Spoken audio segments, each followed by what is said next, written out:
The knock came just as the sky was turning that soft blue between day and night. The kind of knock that doesn't ask to be invited in. The kind that already knows it has changed everything. She had been standing by the kitchen window, holding a mug she'd forgotten to drink from. The house was quiet in that familiar, comforting way. Nothing about the evening felt unusual. Until it did. When she opened the door, her cousin stood there like someone who had run out of places to go. His shoulders were tight. His eyes were wide, searching her face before she even spoke. She saw the fear immediately.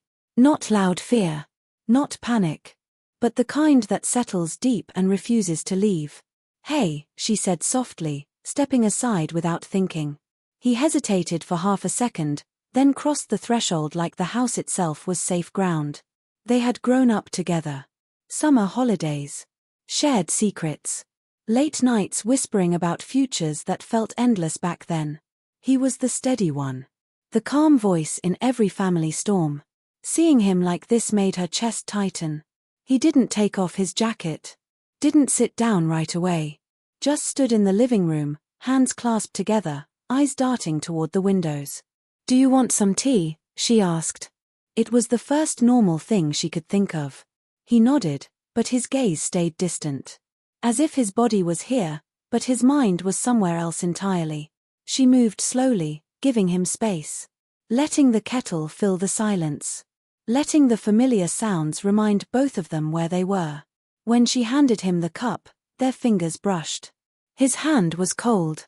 "You came late," she said gently. "Everything okay?" He tried to smile.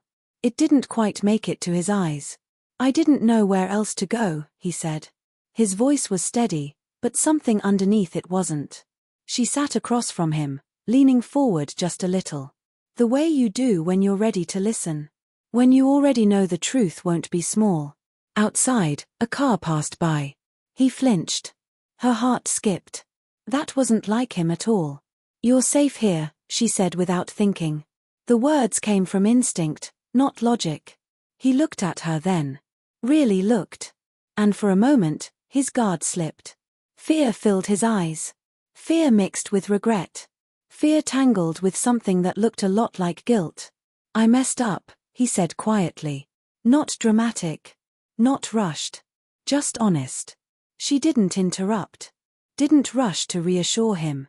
She waited, because some confessions need room to breathe. "I thought I could handle it," he continued. "I thought it would pass." His fingers tightened around the mug. The tea trembled but didn't spill. She noticed everything.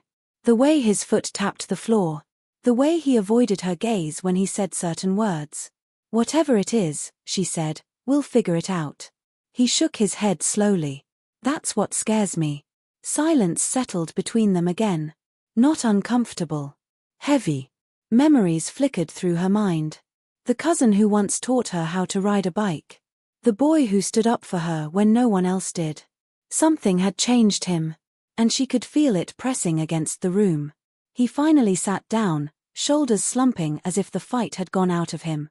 "I didn't mean for anyone to get hurt," he said. Her breath caught. That sentence carried weight. The kind that doesn't disappear once spoken. Before she could ask more, he looked toward the door again. Listening. Waiting. If you're enjoying this story so far, please like the video and subscribe for more heartfelt tales. She followed his gaze, a chill creeping up her spine. "What happened?" she asked softly. He opened his mouth to answer. Then stopped. From outside, another sound reached them. Faint. Unclear. But enough to make his face go pale. Whatever had brought him here hadn't stayed behind. And she suddenly understood this was only the beginning. She didn't ask again right away. Sometimes silence is kinder than questions. And right now, silence felt safer. Her cousin stood and walked to the window, peering through the curtain just enough to see the street. The porch light glowed softly outside. Nothing looked wrong. But he didn't relax. "You're scaring me," she said gently. Not accusing. Just honest. He let the curtain fall back into place. Ran a hand through his hair. The same nervous habit he'd had since they were kids. "I never wanted to involve you," he said. "I swear." She folded her arms, grounding herself. You already did when you knocked on my door. That earned a small, tired smile. Brief. Gone too soon. He sat again, this time closer. Lowered his voice, even though they were alone. It started months ago, he said. I thought it was nothing. Just a favor. Just helping someone out. Her stomach tightened. Those words never led anywhere good. He explained slowly, choosing each sentence carefully. He talked about a friend who needed help. About promises made with good intentions. About lines that blurred before he noticed. It wasn't illegal, he said quickly. But it wasn't right either. She nodded, letting him continue. Letting him feel heard. I realized too late that I was being pulled into something I couldn't control, he said. And when I tried to step away, that's when things changed. The room felt smaller somehow. The air heavier. What kind of things? She asked. He hesitated. Then spoke. Pressure, he said. Threats without words. Looks that said more than voices ever could. She felt a chill run down her arms. Not because of what he said, but because of how calmly he said it. I thought I could outwait it, he went on. I thought if I stayed quiet, it would fade. She shook her head. It never does. He met her eyes. I know that now. Another sound drifted in from outside. A car slowing. Then moving on. He exhaled, long and shaky. You see, he said. I can't even tell what's real anymore. She reached across the table, placing her hand over his. This time, he didn't pull away. You did the right thing coming here, she said. We'll take this one step at a time. He swallowed hard. I don't think I have much time. Her heart skipped. What do you mean? They know I'm pulling away, he said. And they don't like losing control. She tried to keep her voice steady. Who is they? His jaw tightened. People who don't knock before entering your life. That night, she insisted he stay. The guest room was small but clean. Familiar. He paced while she made up the bed. Like he couldn't settle into the idea of rest. I'll be fine, he said, though his eyes said otherwise. I just need to lay low. She nodded. But unease followed her every movement. Later, when the house grew quiet again, she lay awake listening to the sounds she'd always ignored before. The tick of the clock. The hum of the refrigerator. The occasional car passing by. She wondered how many nights he'd spent feeling like this. Waiting. Watching. In the early hours, a soft noise pulled her from sleep. A floorboard creaking. Slow. Careful. She held her breath. Then heard his voice, barely above a whisper. I couldn't sleep, he said from the hallway. Mind if I sit with you? She nodded, sitting up. He perched on the edge of the bed, elbows on his knees. I keep thinking about all the signs I ignored, he said. All the moments I should have walked away. Regret filled his voice. Heavy and real. You can't change the past, she said. But you can choose what happens next. He looked at her, eyes glistening. That's why I came. Just then, her phone buzzed on the nightstand. Once.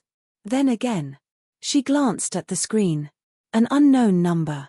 Her cousin froze. Slowly turned to look at the phone. And in that moment, she realized the danger wasn't outside anymore. It had already found them. The phone stopped buzzing. But the silence it left behind felt louder than any sound before it. She didn't pick it up right away. Neither of them moved. They just stared at the dark screen like it might start speaking on its own. Don't answer it, her cousin said quietly. His voice wasn't panicked. That somehow made it worse. She turned the phone face down. Sat back against the pillows. Tried to slow her breathing. Is this about you? She asked. He nodded once. No hesitation. No denial. I never gave them your number, he said quickly. I swear. She believed him. The fear in his eyes was too real to fake. Another message chimed in. A soft vibration. Persistent. He stood up, pacing the room. They're testing boundaries, he said. Seeing how close I am to the people I care about. Her chest tightened. Then what do we do? He stopped pacing. Met her gaze. We stop running, he said. For once. The words surprised her. So did the strength behind them. They sat at the kitchen table as dawn began to creep in through the windows. The house felt different in daylight. Less threatening. But not safe. He told her more then. Not details that would cause harm. Just enough to explain the weight he'd been carrying. How he'd felt trapped by loyalty. How saying no had felt like betrayal. How walking away had cost him his peace. I kept thinking if I stayed quiet, no one else would get dragged in, he said. I was wrong. She reached for his hand again. This time, he squeezed back. You don't get through things like this alone, she said. That's the lie people believe. He nodded slowly. I forgot that. They made a plan. A simple one. Safe. Thoughtful. Grounded. He would stay for a few days. She would help him reconnect with people he trusted. They would not react out of fear. Mid-morning, the doorbell rang. They both froze. This time, it wasn't a knock. It was deliberate. Confident. She moved first, heart racing. Looked through the peephole. A woman stood outside. Well dressed. Calm. Holding a folder like she belonged there. I think they found me, her cousin whispered. She opened the door just enough to speak. Yes. The woman smiled politely. Good morning, she said. I'm looking for your cousin. Every muscle in her body tensed. How do you know him? The woman's smile didn't fade. We have mutual connections. Behind her, her cousin stepped forward. I'll talk to her, he said. She grabbed his arm. No. But he gently pulled away. It's time, he whispered. They stood face to face on the porch. No raised voices. No threats. Just heavy words layered with meaning. I told you I was done, he said calmly. The woman glanced past him, briefly meeting her eyes. Something unreadable flickered there. Walking away has consequences, the woman replied. He nodded. So does staying. A long pause followed. Then the woman closed the folder. Think carefully, she said. And turned away. The street fell quiet again. He came back inside, hands shaking. But his shoulders were straighter than before. That was them, he said. And that was me choosing myself. She wanted to believe it was over. She really did. That night, as they sat on the couch in tired silence, her phone buzzed again. Different number. Same unease. She didn't look at the screen. Her cousin did. And the color drained from his face. They're not done, he whispered. And next time, they won't ask. Fear doesn't always arrive loudly. Sometimes it settles in quietly, pretending to be patience. That was the kind of fear that filled the room now. They didn't speak right away. Both of them knew words could wait. Decisions could not. She finally broke the silence. We can't stay here, she said. He nodded. I was thinking the same thing. They packed only what mattered. No rushing. No panic. Each small action felt deliberate. Like reclaiming control one breath at a time. Before they left, she walked through the house once more. Touching the doorframe. The back of the couch. Memorizing safety she might not feel again for a while. They drove without music. The road stretched ahead, empty and grey. Morning light washed over everything. Where are we going? She asked. Somewhere familiar, he said. Somewhere I should have gone sooner. The drive gave him space to talk. And this time, he didn't hold back. He spoke about how fear had crept into his life slowly. How it disguised itself as responsibility. How it convinced him silence was strength. I thought protecting people meant staying quiet, he said. But I was just protecting the wrong thing. She listened, hands steady on the wheel. You're correcting it now, she said. He smiled faintly. Because you didn't shut the door on me. They arrived at a small town just after noon. The kind of place where people still waved at strangers. Where time felt softer. An older man opened the door when they knocked. His eyes widened in surprise. Then softened with concern. I was hoping you'd come, the man said. You look tired. Relief washed over her cousin's face. He stepped inside like he'd been holding his breath for months. The house was modest. Warm. Safe in a way that didn't need explaining. That afternoon, they sat at the kitchen table and told the truth. Not everything. Just enough. The older man didn't interrupt. Didn't judge. Just listened. "You're not alone anymore," he said finally. "That changes things." For the first time since arriving, her cousin slept. Real sleep. The kind that doesn't end in sudden jolts. She sat on the porch as evening fell, watching the sky turn gold. Thinking about how close fear had come to taking everything. Her phone buzzed in her pocket. She checked it this time.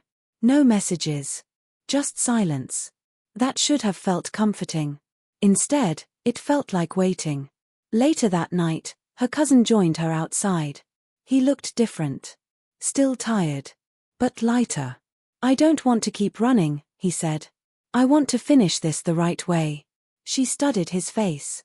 "You're sure?" He nodded. "I need to face it. With help. Not fear." The wind picked up slightly, carrying the scent of night air and distant rain. Somewhere far away, a decision was being made. She could feel it. And she knew the next choice would define everything. The hardest part wasn't fear anymore. It was hope. Hope always asks more from you. Morning arrived gently, like it knew better than to rush them. Sunlight filtered through thin curtains. Birdsong replaced the silence they'd grown used to. Her cousin was already awake. Sitting at the table. Waiting. "I made a call," he said when she joined him. His voice was calm. Resolved. She didn't ask who. She already knew. "I told the truth," he continued. "All of it. Clearly. Carefully." Her heart thudded. And now it's out of my hands," he said. "For the first time in a long while, that feels right." They spent the day doing ordinary things. Walking through town. Sharing a quiet meal. It felt strange, almost unreal, to laugh again. But they did. Softly. Cautiously. By evening, the older man joined them on the porch. No one spoke at first. They didn't need to. Whatever had been chasing her cousin no longer had power over him. Not because it disappeared, but because he stopped letting it decide his worth. Later, a car pulled up outside. Not fast. Not threatening. Her cousin stood, breath steady. "This is it," he said. She reached for his hand. "I'm proud of you." He squeezed back. No fear this time. The conversation that followed was quiet. Measured. Final. No raised voices. No drama. Just accountability. Boundaries. And an ending that didn't belong to fear anymore. When it was over, he walked back toward the porch. His steps were lighter. His eyes clearer. "It's done," he said simply. She felt tears rise, unexpected and warm. Relief has a way of doing that. They stayed up late that night, talking about ordinary futures. Small plans. Real ones. Before she left the next morning, he hugged her tightly. Longer than usual. "Thank you for opening the door," he said. "You saved me without even trying." She smiled through the emotion. Family does that. As she drove away, she realized something important. Fear only wins when we face it alone. And sometimes, all it takes to change everything is one knock answered with compassion.